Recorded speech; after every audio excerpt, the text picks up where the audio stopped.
উত্তাল সারা দেশ। এতে নিন্দা জানাচ্ছেন সাধারণ মানুষ।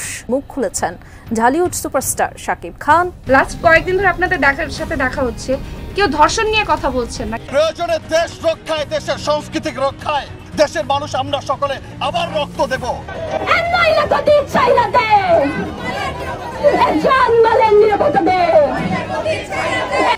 দেশ জুড়ে চলমান পরিস্থিতি বেশ উত্তপ্ত হয়ে উঠেছে। ধর্ষণ সহ জীবনের নিরাপত্তার দাবিতে রাজপথে নেমেছেন ছাত্র জনতা। তবে এবার সেই খাতা থেকে বাদ যাননি বাংলাদেশের সুপারস্টাররাও, করেছেন কঠোর প্রতিবাদ। কি বললেন তারা, বিস্তারিত জানতে আমাদের সাথে থাকুন।